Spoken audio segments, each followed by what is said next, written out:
Alors mes amis, bienvenue dans une nouvelle vidéo de mise à jour crypto et par la même occasion, bienvenue au 500 millionième cessez-le-feu entre l'Iran et les États-Unis. Le Bitcoin était monté à plus de 71 000 dollars américains, ou plutôt il stagne un peu à ce niveau en ce moment, après que nous ayons brièvement atteint la barre des 370 000 dollars américains hier.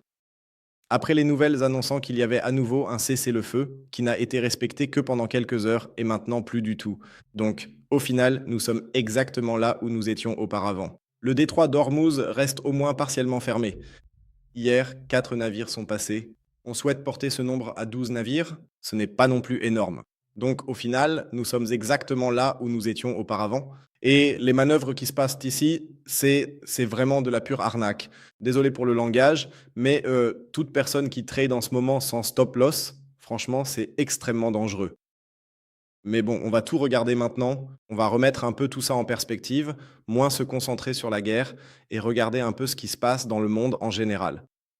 Sinon, avant de commencer, comme toujours, n'hésitez pas à liker la vidéo et à vous abonner à la chaîne si ce n'est pas déjà fait, et bien sûr à rejoindre gratuitement le groupe Telegram de discussion et de signaux. Si vous avez envie de recevoir des mises à jour, des actualités et des signaux, n'hésitez pas à nous rejoindre. Le lien est disponible gratuitement en bas dans la description de la vidéo. Et ce soir, il y aura à nouveau un live stream à 19 heures. Je sais, j'ai annulé une vidéo hier et le live stream de mardi, mais bon, avec tous ces allers-retours, hein, tu peux dire une chose et ensuite c'est exactement le contraire qui se produit parce qu'il y a encore un tweet de Trump ou d'autres tweets qui arrivent. Mais bon, en tout cas, ce soir à 19 heures, il y aura un live stream et on commence maintenant. Le Bitcoin, comme je l'ai dit, est à 71 000 dollars américains. Oui, rien n'a vraiment changé concernant tout ça. Vance va diriger les négociations avec l'Iran alors que Téhéran affirme que le cessez-le-feu a été violé. Donc c'est un va-et-vient, un va-et-vient. Cessez-le-feu, puis finalement pas de cessez-le-feu. Ils continuent tous à se tirer dessus. Au final, l'attention reste toujours portée sur les choses importantes et c'est finalement le marché du pétrole.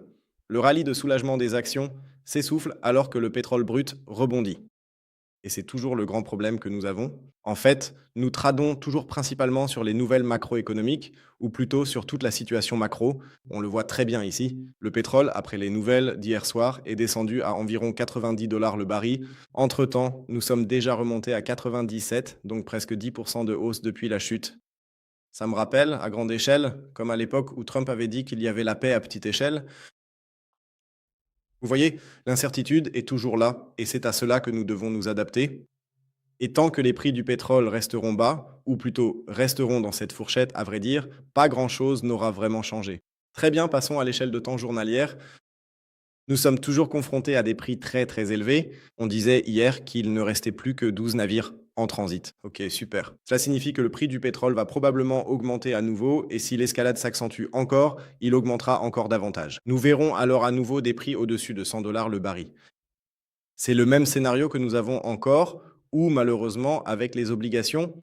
Oui, elles ont baissé. D'accord, nous étions à 4% sur les obligations à 2 ans et nous sommes maintenant à 3,8%. Pour les obligations à 5 ans, nous sommes toujours juste en dessous de 4%. Et pour les importantes obligations à 10 ans, nous sommes de nouveau à 4,3% après avoir été brièvement à 4,2%. Donc, honnêtement, là non plus, rien n'a changé. Le Japon est toujours à son plus haut historique en ce qui concerne les obligations. Nous ne sommes toujours pas sortis de la zone de danger.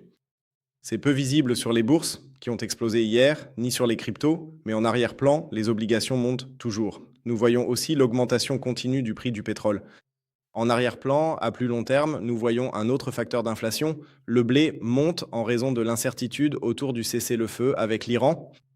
Les prix du blé continuent d'augmenter sans cesse, et cela est également lié au détroit d'Ormuz, car non seulement le pétrole y transite, mais aussi des engrais et d'autres marchandises importantes pour le transport.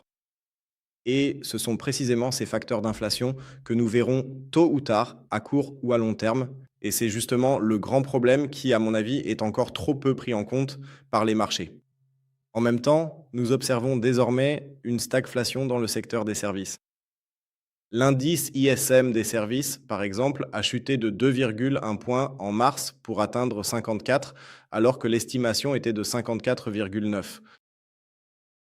Ça ne donne pas vraiment l'impression que tout va pour le mieux. Et comme je l'ai dit, tous ces événements que nous connaissons actuellement ou qui continuent de s'accumuler petit à petit, que ce soit les prix du blé, l'inflation, les prix du pétrole, du gaz, et cetera, tout cela va encore poser problème dans les prochains mois, notamment en ce qui concerne les hausses de taux d'intérêt. Passons maintenant à l'outil FedWatch. Nous voyons qu'en avril, il est certain que nous n'aurons probablement pas de hausse des taux, ni en juin, ni en juillet, ni en septembre. Étrangement, la probabilité est d'1,1%.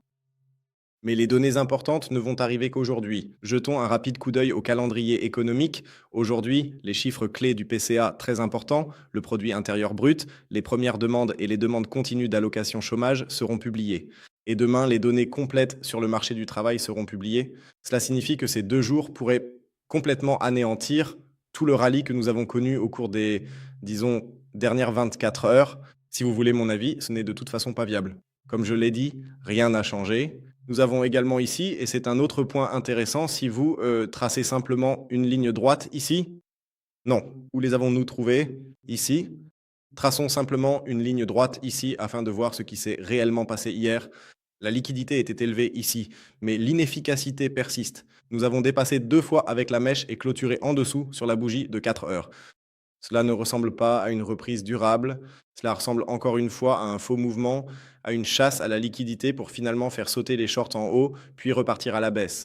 Techniquement, rien n'a changé. Regardons encore un peu plus en détail les graphiques. Nous voyons que la demande au comptant, oui, diminue plutôt, tandis que la demande sur les contrats perpétuels, c'est-à-dire la demande sur les futurs, a nettement augmenté. Passons à la heatmap. Ici en haut, il y a encore un petit cluster, mais on peut l'ignorer pour l'instant.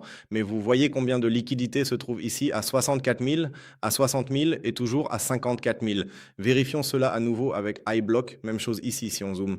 Au final, on voit que la plupart de la liquidité se trouve toujours en dessous de nous. Pour moi, cela ne change toujours rien. Et ce n'est pas un accord de cesser le feu ou quoi que ce soit d'autre qui se passe dehors en ce moment qui changera quoi que ce soit. Pour moi, cela reste encore la variante la plus probable, tout ce qui s'est passé jusqu'à présent ou qui se passe encore, peut-être qu'il y a juste une heure de trêve, mais les problèmes sont toujours là. Le détroit d'Ormuz est fermé, il n'y a toujours pas de pétrole qui circule. Hier, des raffineries de pétrole et un oléoduc ont de nouveau été attaqués hier, ou bien plusieurs usines de dessalement.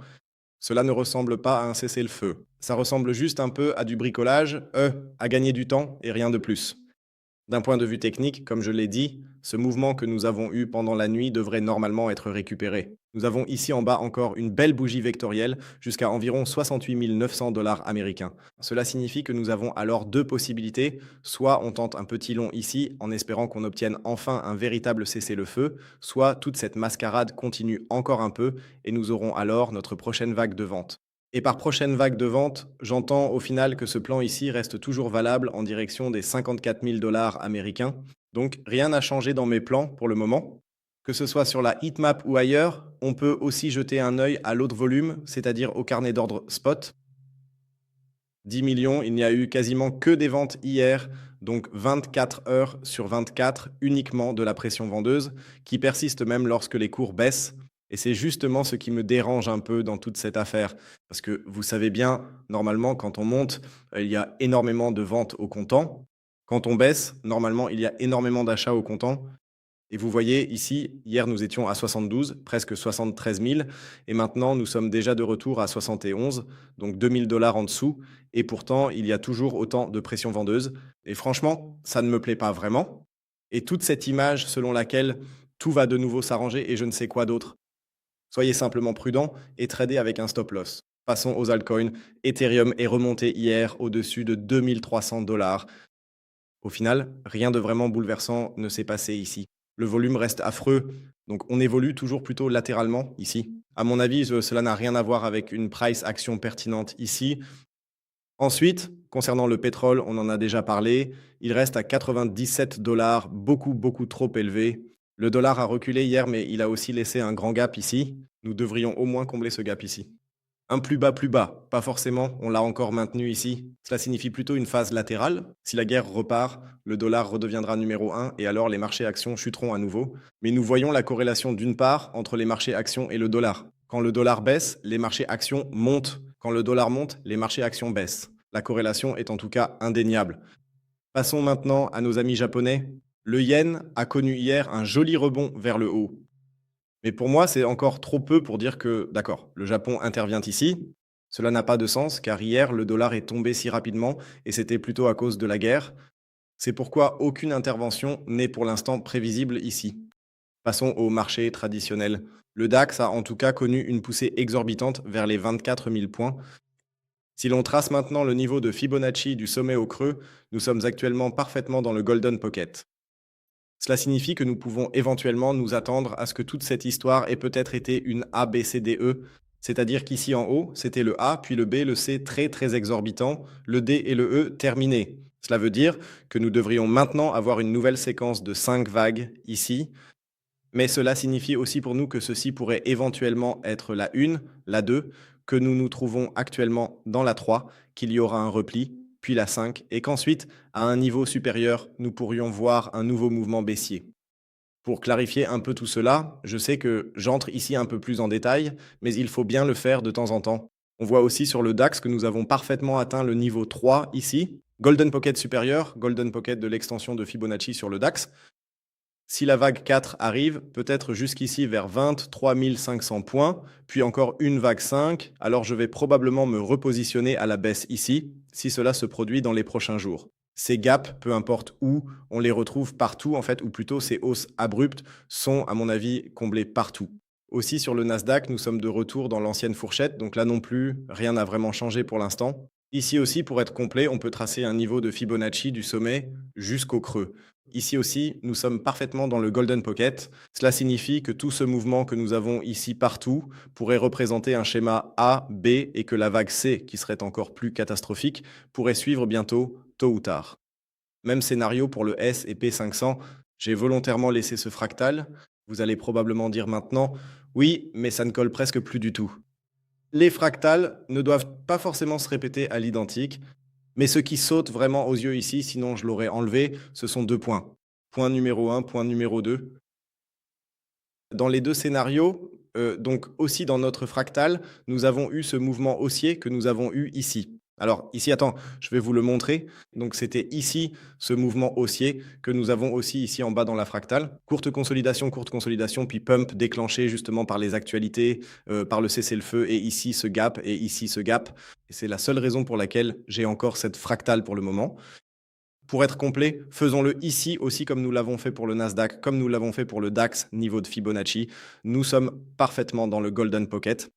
Cela signifie que, selon la fractale, si l'on s'y fie, ce mouvement ici pourrait en fait avoir été le mouvement haussier et nous pourrions également avoir ici à un niveau supérieur le A, oups, donc maintenant le A, le B et ensuite le C vers le bas. Ce sont malheureusement encore, il faut le dire, les scénarios les plus probables pour le moment. Si jamais le cessez-le-feu devait être rompu, toute cette merde recommencerait depuis le début et nous aurions probablement exactement ce scénario aussi sur les marchés boursiers. Passons à l'indice de volatilité, il est toujours à 22. Il a nettement corrigé à la baisse ou a dû céder beaucoup, mais à mon avis, nous restons encore à un niveau élevé. Je ne le sous-estimerai pas encore. Nous sommes toujours absolument dans la tendance, c'est-à-dire dans une tendance haussière. Sinon, tous les marchés boursiers ont littéralement explosé à la hausse hier, bien sûr. Que ce soit Nvidia, que ce soit Google, tous sont désormais en route. Et pour ceux qui s'en souviennent, nous en avons parlé, que partout, et là, on va passer à, je crois, c'était Palantir ou Meta, quelque part, nous avions 2 ou 3 entreprises dont nous avons parlé exactement. Ah, ici, par exemple, Amazon, qui a presque exactement atteint notre zone de vente et ainsi aussi terminé la vague B. Nous avions l'ABC qui est parfaitement entré ici en bas dans la boîte verte. À partir d'ici, nous avons dit, d'accord, si tout cela devient un A, alors ceci pourrait devenir le B. Et nous avons presque atteint la zone de vente ici en haut, donc aussi l'objectif de correction pour un C. Et cela, je dirais, nous l'avons vu chez plusieurs. Nous l'avons vu chez Palantir, nous l'avons vu chez Amazon. Donc, si l'on regarde ce tableau d'ensemble, tout indique que nous allons encore avoir une jambe baissière et que cette dernière jambe pourrait alors inclure le carry trade. J'espère que vous êtes maintenant bien préparés. Nous allons tout revoir en détail ce soir à 19 h, mais cette vidéo devait être un peu plus longue, simplement pour discuter de tout ce qui s'est passé ces 2 derniers jours, et aussi pour revenir un peu plus sur l'analyse graphique plutôt que sur des news bidons. C'est important, mais je dirais que ces actualités pourraient maintenant nous avoir mis sur la bonne voie pour partir partout de la vague B, afin de former ensuite une vague C finale vers le bas. N'hésitez pas à donner votre avis dans les commentaires, sinon c'est tout pour moi. N'hésitez pas à aller jeter un œil à BingX en tout cas. Il y a encore l'offre en cours pendant quelques jours, 9, 7 jours pour le VIP 2 pour 1, 1 mois gratuit et bien sûr aussi l'événement de dépôt. Sinon, je dirais que c'est tout pour moi. On se retrouve ce soir à 19h. Oui, tradez toujours avec un stop loss, s'il vous plaît. On se retrouve ce soir. À tout à l'heure. Ciao, ciao et comme toujours, restez crypto.